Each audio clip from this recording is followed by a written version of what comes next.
One play, 1 yard, heck, 1 inch. Sometimes these huge matchup games come down to that. And obviously that was the case for Ohio State Saturday night with the last offensive snap.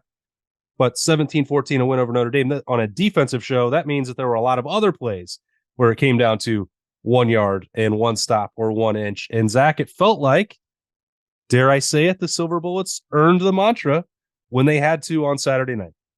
They definitely did. We've talked about it all 3 weeks before this last week's game that we think the Silver Bullets are back, but they truly hadn't had a test.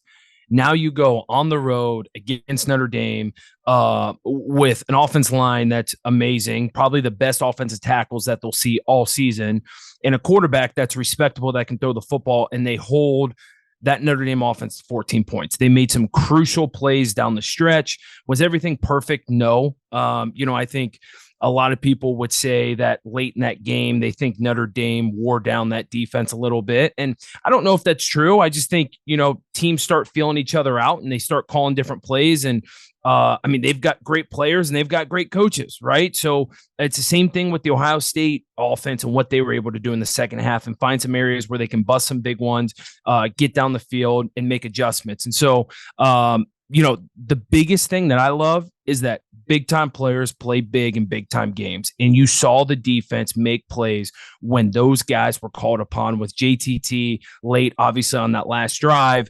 You talk about Sonny and Lathan on 4th and 1. You talk about Cody Simon on a 4th and 1.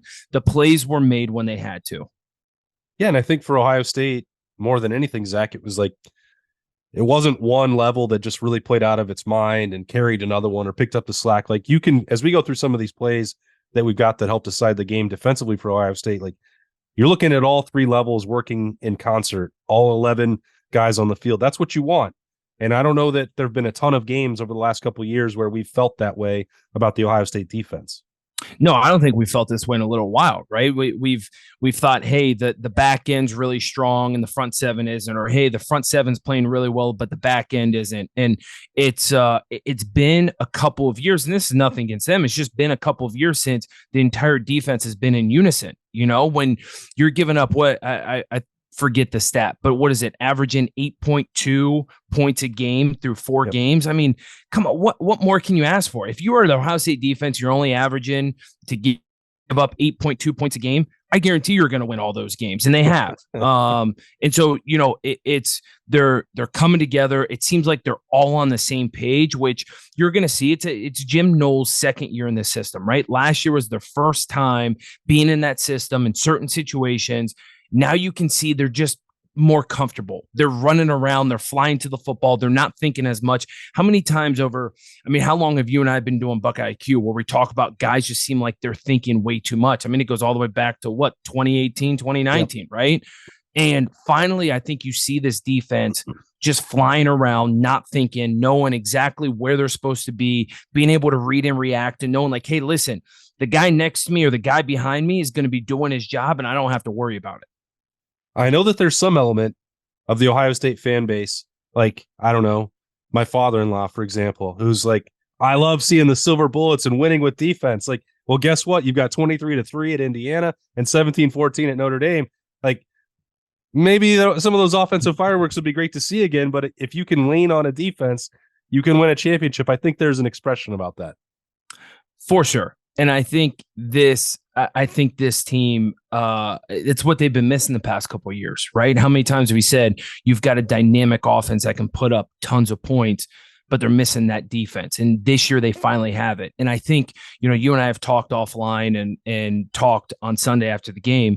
I think this offense is finally hitting their stride. So I don't think Buckeye Nation needs to worry about that. And as a defense, man, that's a confidence booster, right? How much more confidence could you get after the performance that you put on the first 4 games? But now knowing that, hey, our quarterback is starting to find his groove. The offensive line is starting to find its groove. They're starting to bust some big plays.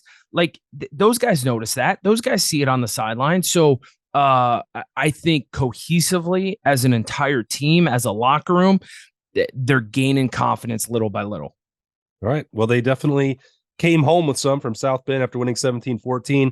We've got a handful of key defensive stops for the Buckeyes that helped them get that win. Zach is going to break it down right now. We're going to roll the tape. All right, Zach. I don't know that anybody knew late in the first quarter how big these 4th and 1s would be throughout the game. Even for Notre Dame, it was on both sides there, these do or die situations. And this looked like one that Sam Hartman was going to convert. No doubt. And you're going to see this more and more, right? With the lack of possessions that offenses are getting throughout the year with the new clock rules, they're going to start playing the analytic games, right? They're going to say 4th and 1, 4th and 2. We're going to go for it because we think we can get it.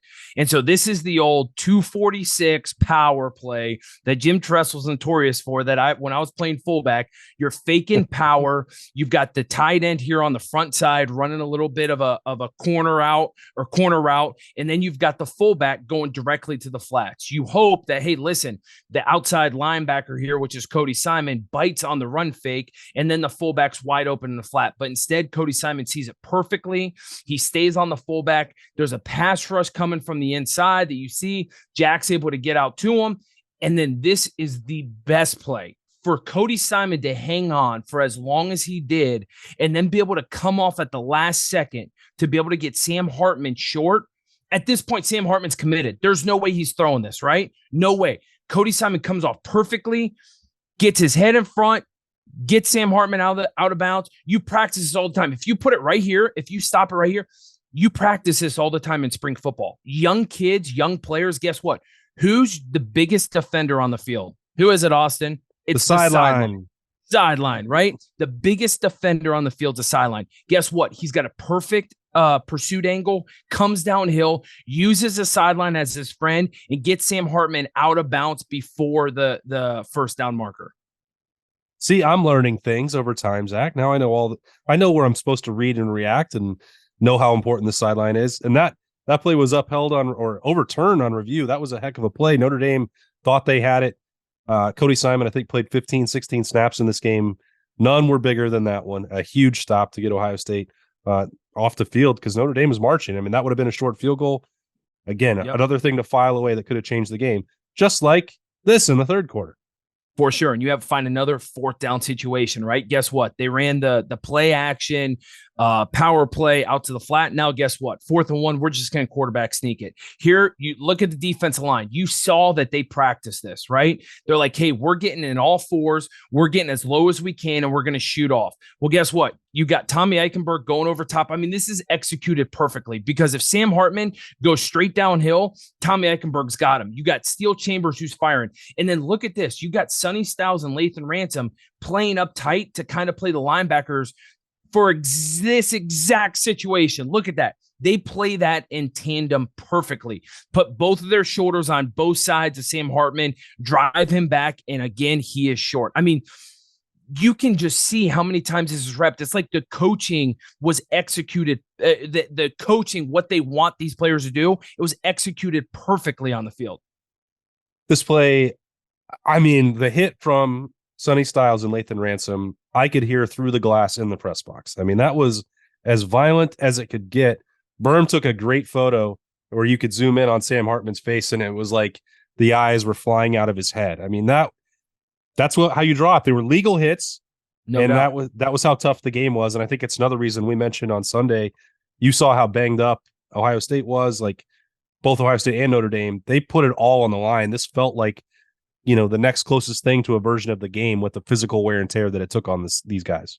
Most definitely. It was so hard hitting. And what I love the most, though, about what you saw from this defense, and we're seeing it on film, is just the execution was there, right? How many times in the past couple of years have we seen just the defense execute at this high of a level, where the things that they practice and they do repetitions of over and over and over again, when the bullets are flying live, they actually execute it. I mean, you could not defend a quarterback sneak any better than this. Yeah, that's right.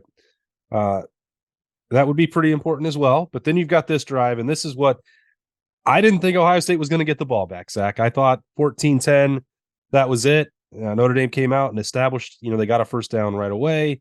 But then they decided to try something a little bit different, and JT Tuimoloau was not having it. I agree with you. This was late in the game. I already said it earlier on this episode, but big-time players make big plays in big-time games. And you saw JTT step up when plays, plural, which I think we'll see on the next clip, needed to be made, he makes them, right? And so you see this. Notre Dame had just gotten a first down. I'm pretty sure Audric Estime had just ran for about 11 yards on a first down. They'd gotten back-to-back first downs.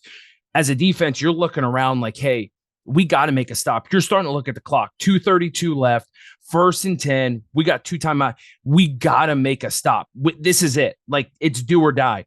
You see JTT here take on a blocker, see the play, what's going on. He obviously comes downhill. Sam Hartman's reading this. JTT goes through the running back, sees, okay, he didn't give it. I'm going after Sam Hartman, makes a huge tackle for loss right here. This is played perfectly. I don't know what it is about the way Ohio State defends these plays, Zach, but I think about Sam Hubbard. I think about the Bosa brothers, like tackling 2 guys at once. It feels like there's one of these every single year for Ohio State. I agree. When I watch this play live and now we watch it over on tape, like those are the first things that come to my head. You think of a Sam Hubbard, against Penn State. You think of the Bosa brothers when they tackle 2 guys. Like, I don't know what it is. They defend them perfectly. And JTT, OGB coming through, finishing it off. I mean, if I was Notre Dame, I wouldn't be running that play right there on first down. You know what else I wouldn't try? If you've watched any other film of Ohio State, I wouldn't try and throw a screen over JT to Imoloau's head. This reminded me so much of Penn State last year. Once again, right? You see here 2nd and 15.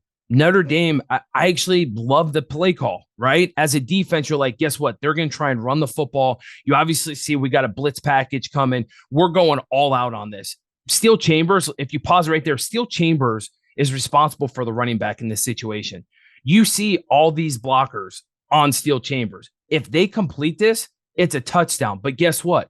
JTT does my favorite thing on defense, which is he reads and reacts. You got it, buddy. And look at this. I mean, I thought when this happened, I thought it was Penn State all over again. I really did, where he tipped it, catches it, and I was like, oh my God, Ohio State's going to get a pick right here. But guess what? He gets his hands on the ball, incomplete pass, makes the play, stops the clock. Ohio State doesn't need to waste a timeout, and now it's 3rd and 15. Why do you think they keep trying to test JT with these, Zach? I mean, I think if it were me, I would just look at the other side of the field. You can go to the other side of the field. Here's something that everyone wants to, what I want everyone to look at. A lot of times when a quarterback goes left, it's a quick screen. It's normally like a wide receiver bubble screen or some kind of crack screen. When you do a full play action, drop back screen to the running back, so many times as a defender, so many times it's to the right side, because if Sam Hartman's got to go to the left, it's almost a blind screen, right? Gotcha. He knows guys are coming in his face. It's just, that's the way screens are supposed to be set up, right? Offense lineman blocks for 1, 2, and then releases. So guys are going to be in his face. If he goes left, he's got to throw almost a blind pass here. So JTT is lined up on the left side of the defense so many times. And so he's got these screen passes that are coming at him. He's just so good at seeing it, reading, and reacting to the play in front of him. I love watching the reactions from the bench here, because they've seen JT do it. And like you see Larry Johnson and Mickey Marotti and Mitchell Melton, Kenyatta Jackson, Caden Curry, like they knew how close that was, like that they might be stealing the game right there with JT making the play. He set him up for it, though. There was going to be a lot more fun after this for Ohio State and a celebration later. And the Silver Bullets set the stage for it. A huge win for Ohio State, 17-14. And then they get to go into the off week. So it doesn't get an off week, Zach Boren. And he doesn't get an off week. Doesn't take BuckIQ. I don't get the PTO week. That's right. In Berm's words. No, but you want to know something? I'm super excited for this defense, super excited for this team. I've said it multiple times now on this week's shows of how excited I am to see this team take the next step. And I truly believe that a win like this will do wonders for the confidence, will do wonders just for the swagger of this team. I mean, that's what it's all about, right? Yeah. When you walk out on a field, it not always matters how talented you are. Look at Colorado. I don't think they're a very talented team, but you get a team that believes in themselves, that has some swagger to them, that guess what? Then it's hard to beat. If they want to go out there and get in a street fight and say, doesn't matter what you throw at us, we're gonna beat you, right? There's nothing that you can do. We're coming out here, we're winning this game. That's tough to beat. And so I think this Ohio State team is starting to feel that they needed this win. They needed to win it the way they did with, 1 yard run, 3 seconds left. This defense needed it, saying, hey, listen, we played a damn good offense and look what we were able to do. So this team can get dangerous, and I'm excited to see what they can do the rest of the year. Love it. I'm excited for more BuckIQs the rest of the year. Always appreciate the insight, analysis, and some of the pop quizzes on this episode from Zach Boren. Thanks for joining us on this episode of BuckIQ on the podcast. For Zach, I am Austin. We'll talk to you later.